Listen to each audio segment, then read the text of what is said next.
नमस्कार दोस्तों, मैं शशिकांत सिंह आपको हमारे इस यूट्यूब चैनल में स्वागत करते हैं। दोस्तों, आज के वीडियो में हम जानेंगे जो बिहार में जो ज़मीनी सर्वे हो रहा है, उसके हर एक बिंदु पे आज हम चर्चा करेंगे। दोस्तों, आज वीडियो थोड़ा लंबा होगा, कृपया आप लोग वीडियो को पूरा देखें। अगर वीडियो को बीच में छोड़ के जाइएगा तो पूरी बात समझ में नहीं आएगा। अगर आप लोग चैनल पे नए हैं तो चैनल को सब्सक्राइब और बेल आइकन जरूर दबा दीजिए, ताकि इस चैनल पे जो भी वीडियो डाला जाए वो आप तक जल्द से जल्द पहुंच सके। और अगर आपको वीडियो ये अच्छी लगे तो वीडियो को लाइक और शेयर जरूर कर दीजिएगा। चलिए दोस्तों, तो वीडियो को शुरू करते हैं। दोस्तों, आज की वीडियो में हम चर्चा करेंगे जो बिहार में जो जमीनी सर्वे हो रहा है, इसके ऊपर संपूर्ण चर्चा करेंगे। और सबसे लास्ट में एक अहम बात है, जो गैर मजरूआ जमीन का क्या इस सर्वे में खाता खुलेगा या फिर से बिहार सरकार ही होगा, इसके बारे में पूरा डिटेल से जानेंगे। तो चलिए दोस्तों, वीडियो को शुरू करते हैं। तो सबसे पहले जानते हैं जो सर्वे के लिए आपको कौन कौन सी पेपर की जरूरत होगी। तो सबसे जो पहला पेपर है दोस्तों, सर्वे के लिए जो आपको सबसे पहला पेपर का जरूरत होगा वो है खतियान। वो क्या है? खतियान। ठीक है। उसके बाद दूसरा पेपर इसी में आ जाता है, जमाबंदी। जमाबंदी पंजी। इसके बाद तीसरा ले लीजिए, केवाला। और चौथा ले लीजिए जो सरकार द्वारा कोई ऐसा दस्तावेज सरकार से प्राप्त कोई ऐसा दस्तावेज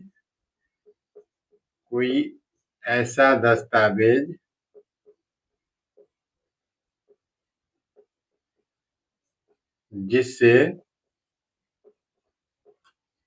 आपको उस जमीन पर कानूनी तौर पर अधिकार दिलाता हो।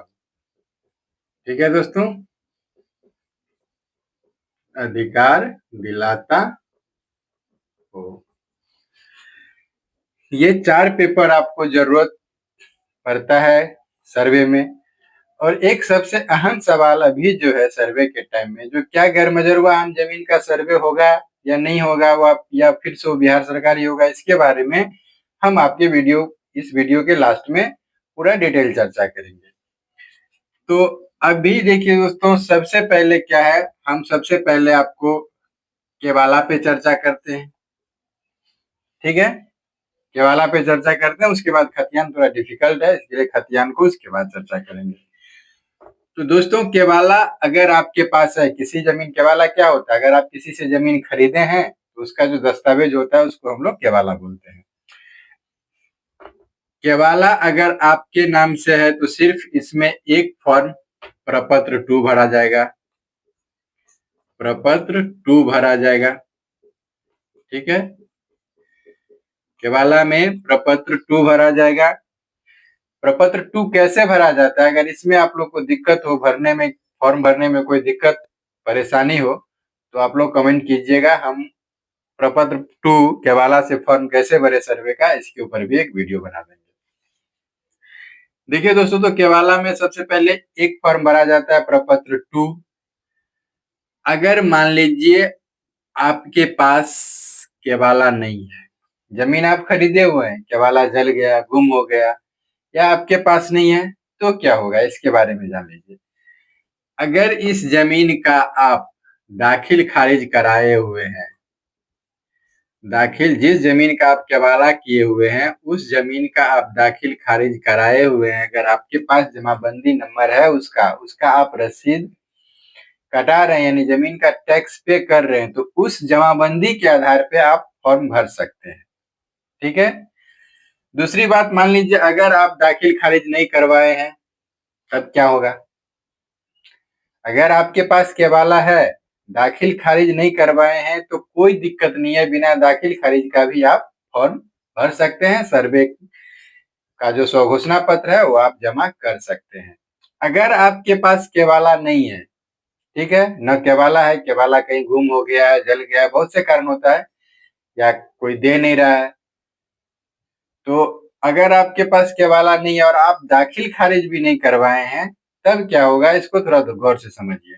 अगर आपके पास केवाला भी नहीं है, दाखिल खारिज भी नहीं करवाए हैं, तो आप उस जमीन का, जो उस जमीन का, किसी अमीन से आप उस जमीन का खेसरा नंबर लीजिए, उस खेसरा नंबर से आप फॉर्म तो भर सकते हैं, ठीक है, फॉर्म भर सकते हैं। मान लीजिए इसका एक खेसरा है, मान लीजिए ये आपका प्लॉट है जिसका खेसरा नंबर 12 है, ठीक है, इसको आप सब कुछ करके फॉर्म भर सकते हैं, ना आपके पास केवाला है ना दाखिल खारिज है। अब यहाँ पे देखिए दोस्तों, ये जिनके नाम से खतियान है, ठीक है, ये जिनके नाम से खतियान है, अगर ये आपत्ति नहीं करता है, जो ये जमीन मेरा है, ये जमीन अगर आपत्ति नहीं करेगा, जो ये जमीन मेरा है, और आपके पास जो चारों चौहद्दी, चारों अरिया है, वो सपोर्ट करेगा, जो ये जमीन आपका है, तब आपके नाम से खाता तो खुल जाएगा। लेकिन इसमें एक बहुत बड़ा समस्या है, खाता तो खुल जाएगा लेकिन भविष्य में एक बहुत बड़ा टेंशन बना रहेगा। क्या टेंशन बना रहेगा? मान लीजिए ये जो आपका खाता खुलेगा, ये खुलेगा दखल कब्जा के आधार पे, ठीक है, समझिए बात को गौर से। खतियान तो पुराना, जो खतियान अभी पेपर है वो किसी दूसरे आदमी के नाम से है, आपको दखल कब्जा के आधार पे खाता खोल दिया, ठीक है। मान लीजिए सर्वे को 10 बरस, 20 बरस, 30 बरस बीत गया, उसके बाद इनके कोई वंशज, इनके जो, जिनके नाम से वो खतियान है, इनके वंशज ने क्या किया, जो आपके खतियान पे केस कर दिया, जो ये पुराना, ये खतियान हमारे पास है और गलती से इनके नाम पे खाता खुल गया है, तब क्या कीजिएगा? तब क्या होगा, जो इस आपका जो खाता खुला इस सर्वे में, इसका सबसे पहले कोर्ट क्या करेगा, जो आधार मांगेगा, जो खाता खुलने का आधार क्या है। अगर इस समय आप केवाला दे दिए रहेंगे तो आपको आधार उसमें दिया रहेगा, उस पर लिखा हुआ रहेगा जो केवाला से जमीन प्राप्त है। अगर इस समय आप बिना केवाला का ही सर्वे करवा लेते हैं, तब उस समय आपको आएगा सीधा दखल कब्जा पे सर्वे हुआ है, इसका कोई पेपर नहीं है, उस समय आपको खतियान टूटने का 90% चांस बन जाएगा। या तो आपका खतियान टूटेगा, या उस समय आप जहां से भी हो वहां से आपको केवाला खोज के देना होगा। इससे बेहतर यही है जो आप लोग अभी ही उस केवाला को खोज लीजिए, और केवाला के साथ ही या जमाबंदी पंजी के साथ ही, दोनों में से किसी एक के साथ ही आप लोग केवाला का ऑनलाइन कीजिए। ये हो गया पहला मैटर। अब दूसरा मैटर समझिए। जो मान लीजिए केवाला किन्हीं दो भाई के नाम से है, ठीक है, दो भाई के नाम से। अब एक भाई के पास केवाला है और उसमें आपका भी हिस्सा है, या आपके पिताजी के नाम से है, या आपके ही दोनों भाई के नाम से है, तो एक भाई के पास केवाला है और वो आपको नहीं दे रहा है, तब क्या होगा दोस्तों? अगर उस समय आपके भाई आपको केवाला नहीं दे रहा है, तो या तो उनका भी सर्वे नहीं होगा, क्योंकि वो केवाला लगाएगा ही नहीं। और जैसे ही वो अपने फर्म में केवाला लगाए, तो उसी के साथ साथ आपका भी सर्वे हो जाएगा, क्योंकि उस केवाला में आप बराबर के शेयरदार। अगर आपके पिताजी के नाम से है, तो आपके पिताजी नहीं है तो ऑटोमेटिक आपका हिस्सा है। तो जिस समय वो केवाला लगा, वो केवाला से आपके दूसरे भाई ने ऑनलाइन किया, आप ऐसे ही खाली खाता नंबर और चौहद्दी सही डाल के ऑनलाइन किए हुए हैं, तो जिस समय पेपर चेक होगा, जिस समय जमीन पे आएगा, तो उस समय दो हिस्सा छाटेगा और एक हिस्सा आपके नाम पे हो जाएगा। आपका वही केवाला प्रूफ होगा। केवाला में तो समझिए, केवाला में अब कोई डाउट नहीं है।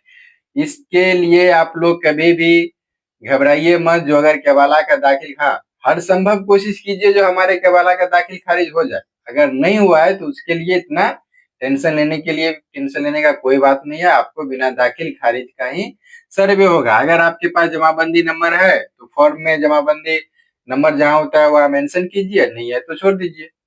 चलिए, अब ये केवाला का तो हो गया।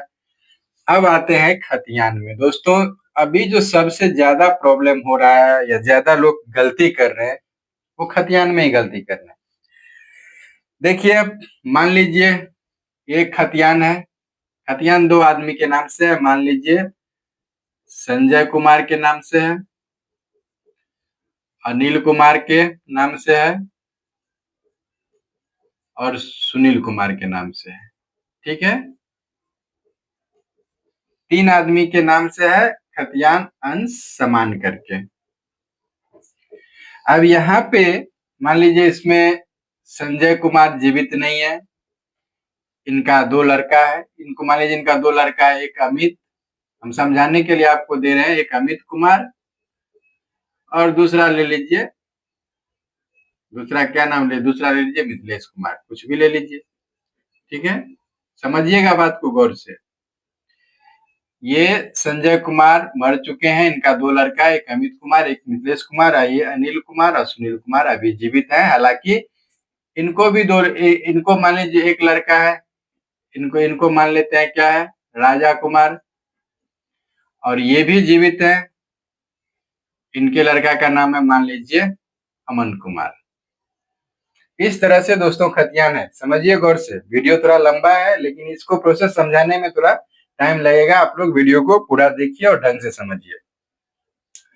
तो सबसे पहले सर्वे में लोग मिस्टेक यहाँ पे क्या कर रहा है, जो मान लीजिए एक आदमी इसमें से उठा सुनील कुमार, ये अपने हिस्सा का जमीन लेके वैसे ही खतियान के आधार पे अपना चौहद्दी लिख के कुछ भी लिख के ऑनलाइन कर दिया। तो दोस्तों, जो आदमी बिना शेड्यूल का यानी बिना बंटवारा किए हुए अपने हिस्से का जमीन ऑनलाइन करते हैं, स्वघोषणा जमा कर रहे हैं, उनका 90% चांस है जो फॉर्म रिजेक्ट होगा।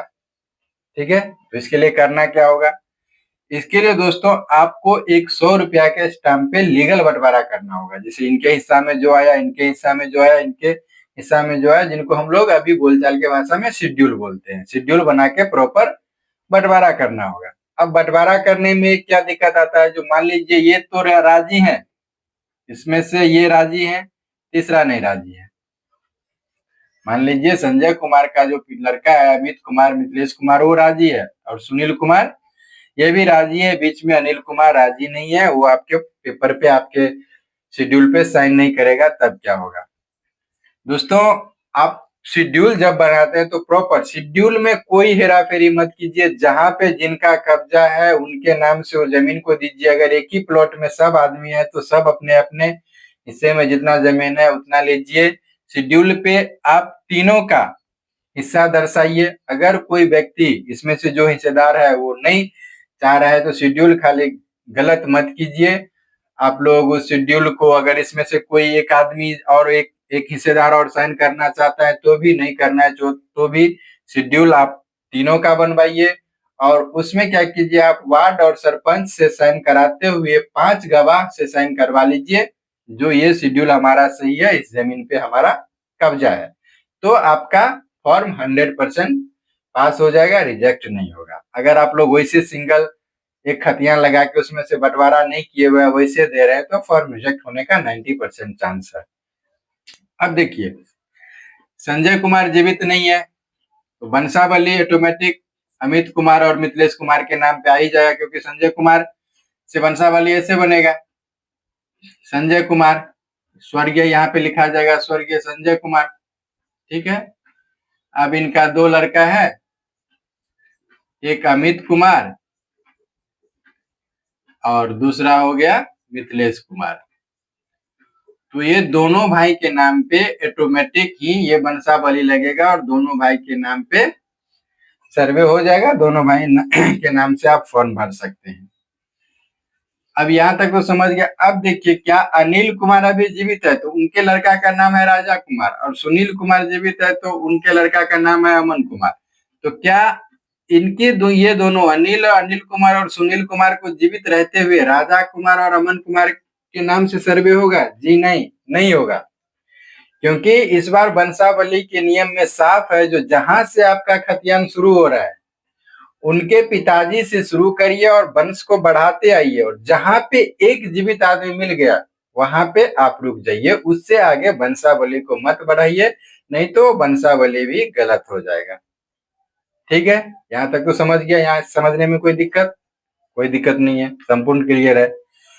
दोस्तों अब एक बात यहाँ पे और खास बात समझने वाली है, जो यहाँ पे हम लोग देखे, जो केवाला में जमाबंदी नंबर है, दाखिल खारिज हुआ है नहीं हुआ है, इससे हमको कोई मतलब नहीं है। लेकिन हाँ, इसके ठीक विपरीत आपका जो जमीन खतियानी जमीन है, खतियानी जमीन क्या होता है? जो आपको पूर्वज से मिल के आ रहा है, जिसके नाम से खतियान बना हुआ है, अगर उस जमीन में आपका जमाबंदी नंबर नहीं है तो सर्वे में आपको प्रॉब्लम हो सकता है। इसीलिए अगर आप खतियानी जमीन, जो जमीन आपके पूर्वज से आपको मिला, उत्तराधिकार के रूप में मिला हो, उस जमीन पे आपको जमाबंदी नंबर देना अनिवार्य है, 100% अनिवार्य है। उस पे आपको जमाबंदी नंबर देना ही होगा। जमाबंदी नंबर अगर आपके पास नहीं है, रसीद कटाए हुए हैं, ऑनलाइन रसीद नहीं चढ़ा है, तो दोस्तों या तो आप रसीद को परिमार्जन करा के ऑनलाइन कीजिए, या नहीं तो जमाबंदी पंजी, एक ऑनलाइन जमाबंदी का पोर्टल है, उस पे जाइए और रैयत के नाम से हर एक आदमी का, उसमें जिनके नाम से खतियान दर्ज है, उनके सबका जमाबंदी है, वहां से सर्च कीजिए। अगर आप लोग को सर्च करने में कोई दिक्कत है तो कमेंट कीजिएगा, हम उसके ऊपर भी जमाबंदी कैसे खोजा जाता है उसके ऊपर भी एक वीडियो बना देंगे। सबसे खास बात यह है दोस्तों, जो खतियानी जमीन को बिना बंटवारा किए हुए आप लोग ऑनलाइन मत कीजिएगा, नहीं तो फॉर्म रिजेक्ट होने का चांस ज्यादा रहेगा। दूसरी बात, जो जमीन खतियानी जमीन है उसमें आपको जमाबंदी नंबर देना अनिवार्य है। यहाँ तक तो समझ गए? समझने में कोई दिक्कत नहीं। अगर कहीं पे दिक्कत हो तो वीडियो को बैक करके देखिए, अगर फिर भी नहीं समझ में आए तो कमेंट कीजिए, हम आपको कमेंट का जवाब देंगे। इसी तरह दोस्तों, अगर कोई डॉक्यूमेंट है, सरकार से प्राप्त पर्चा है, कुछ भी है, तो वो जहाँ पे फॉर्म पे देखिएगा लिखा हुआ रहता है जो प्राप्ति का आधार, तो जहाँ आपको खतियान है, केवाला है, वहां पे केवाला के साथ में उसका दस्तावेज नंबर, डीड नंबर होता है वो, और किस डेट में केवाला हुआ है वो दीजिएगा। और अगर खतियान से आ रहे हैं तो शेड्यूल बंटवारा, अगर इसका शेड्यूल बंटवारा है, मान लीजिए 3 भाई हैं, इसको हम लोग तोड़ेंगे तो प्राप्ति के आधार में देंगे शेड्यूल बंटवारा। अगर कोई एक ही भाई, खतियान का एक ही वारिस है, तो उसके ऊपर वहां पे लिखाएगा उत्तराधिकार। दोस्तों इसमें तो एक खाली केवाला से प्रपत्र 2 भराया, और खतियानी जमीन में प्रपत्र 3 फॉर्म आता है, तीनों का तीनों फॉर्म भरा जाता है। अगर ये फॉर्म भरने में भी आपको दिक्कत हो रहा है, फॉर्म भरना समझ में नहीं आ रहा है, तो आप लोग कमेंट कीजिएगा, हम ये फॉर्म भी कैसे भरा जाता है हम आपको लाइव बता देंगे। ठीक है, इसी तरह से जैसे कोई दस्तावेज हो, ये तो एक ही दस्तावेज होता है जो किसी का दान किया, सरकार द्वारा दान किया गया जमीन होगा, या आपको कोई ऐसा जमीन होगा जिसको आप लोग बंदोबस्ती कराए होंगे, तो बंदोबस्ती का पेपर होगा। यानी किसी भी कोई भी ऐसा पेपर जिससे कानूनी हक आपको मिलता हो, तो प्राप्ति के आधार पे वही लिखिएगा जहां से जमीन आपको प्राप्त हो। अब सबसे लास्ट क्वेश्चन है दोस्तों, इसको हम मिटाते हैं, और सबसे लास्ट और सबसे अहम क्वेश्चन है, जो क्या गैर मजरूआ जमीन का सर्वे होगा या नहीं। ये सबसे बहुत ही, इसके बारे में बहुत गलत अफवाह भी है, तो इसको थोड़ा गौर से समझिए। जो गैर मजरूआ जमीन का सर्वे होगा कि नहीं, गैर मजरूआ जमीन का सर्वे होगा या नहीं, गैर मजरूआ जमीन का सर्वे होगा या नहीं। दोस्तों अभी के टाइम में सर्वे में ये सबसे बहुत बड़ा क्वेश्चन है, जो गैर मजरूआ जमीन का सर्वे होगा, अगर जिनके दखल में है उनका सर्वे होगा या नहीं होगा, या वापस बिहार सरकार का ही हो जाएगा, जिसका जमीन है उसी सरकार का हो जाएगा। तो इस बात को गौर से समझिए, टेंशन लेने की कोई बात नहीं है, इसको आप लोग गौर से समझिए। अगर दोस्तों गैर मजरूआ जमीन में आपका मकान बना हुआ है, अगर आपका मकान बना हुआ है, ठीक है, वो भी हाल फिलहाल नहीं, कम से कम 2-3 साल पुराना मकान बना हुआ है, और ये जो जमीन जिस खेसरा में बना हुआ है, ठीक है, गौर से देखिए, उसको विगत सर्वे से लेके, यानी सर्वे का इससे पहले जो आरएस सर्वे हुआ है ना, उसका कितना 50 साल हो गया है। तो 50 साल से लेकर अब तक, 50 साल से लेकर अब तक उस जमीन पर कोई मुकदमा दर्ज नहीं है। कोई मुकदमा छोड़िए, इतना ही लिख देते हैं, जो कोई केस दर्ज नहीं है। ठीक है, दर्ज नहीं है, और जमीन बरसों से आपके कब्जे में है। ठीक है, ऐसा नहीं है जो किसी को आप छीन के हटा दिए और आप कब्जा कर लिए, तो उस आधार पे नहीं होगा, क्योंकि वहां पे कोई कंप्लेन करेगा। तो गैर मजरूआ जमीन का, उसी जमीन का सर्वे रैयत के नाम से हो सकता है जिसपे घर बना हुआ हो 4-5 साल से, और सर्वे से लेके अब तक उस आदमी का उस जमीन पे कब्जा हो, और सर्वे से लेके अब तक उस जमीन पे कोई विवाद न हो, तब जाके वो जमीन का सर्वे रैयत के नाम पे 90% चांस है जो होगा। ठीक है दोस्तों, इसी तरह से मान लीजिए आप कोई गैर मजरूआ जमीन है, सरकारी जमीन है, जिसपे घर और कुछ नहीं बना हुआ है, आप खेती के लिए यूज करके रखे, आपके पीछे उसके अगल बगल में आप काश जमीन है और उसके आगे बकास जमीन है, तो उसको आप लोग कैप्चर किए हुए हैं, ये अलग बात है। तो उस स्थिति में जहाँ पे घर उर नहीं है, कोई जगह नहीं है, आप खेती के लिए प्रॉपर यूज करते हैं, तो वहां पे दोस्तों जो बिहार सरकार है, वो जमीन बिहार सरकार ही रहेगा, उसका सर्वे रैयत के नाम पे नहीं होगा। रैयत के नाम पे वही सर्वे होगा जिसपे घर बना हुआ हो, और वो घर भी तुरंत नहीं, 4-5 साल पहले से बना हुआ हो, और उसके बाद सर्वे से लेके अब तक आपके ही कब्जे में वो जमीन हो, आपके ही कब्जे में जमीन होना चाहिए। और सबसे बड़ी बात है, जो सर्वे से लेके अब तक पे उस जमीन पे कोई केस या क्लेम दर्ज नहीं होना चाहिए, जो उस जमीन हमारा है या किसका है। ठीक है, समझ गया। अगर 50 साल से लेके अब तक उस जमीन पे, सर्वे से लेके अब तक उस जमीन पे कोई केस नहीं होगा, वो जमीन आपके कब्जे में होगा, शांतिपूर्ण दखल कब्जे में होगा, अगल बगल आपके वाले भी, अगल बगल वाले भी बोलेंगे जो हाँ ये जमीन इनका ही है, इन पे इनका घर बना हुआ है, तो उस स्थिति में आपके जमीन का, उस जमीन गैर मजरूआ जमीन का आपके नाम से सर्वे होने का चांस बढ़ जाता है। 100% तो नहीं, लेकिन 90% संभावना है जो उस जमीन का सर्वे आपके नाम से हो जाएगा। दोस्तों बताने लगेंगे तो बहुत वीडियो बड़ा हो जाएगा, उतना बड़ा हम करना नहीं चाहते हैं। अगर हम तो कोशिश किए हैं जो इसी तरह से, इतना ही में शॉर्टकट में सब आपको हम समझा दिए। अगर फिर भी कहीं समझने में कोई दिक्कत हो, कोई मैटर पे दिक्कत हो, तो आप लोग कमेंट कीजिएगा। प्रपत्र 2 या केवाला से फॉर्म कैसे भरा जाता है, खतियानी जमीन का फॉर्म कैसे भरा जाता है, शेड्यूल कैसे बनाया जाता है, इसके बारे में अगर आपको जानकारी चाहिए तो आप लोग कमेंट कीजिएगा, हम उस पे भी एक वीडियो बना देंगे, ताकि आप लोग सही से, कोई अमीन ही क्यों ना करें, लेकिन आप लोग देख सकते हैं जो हमारा सब कुछ सही है या गलत है। तो दोस्तों आशा करते हैं जो आप लोग समझ गए होंगे।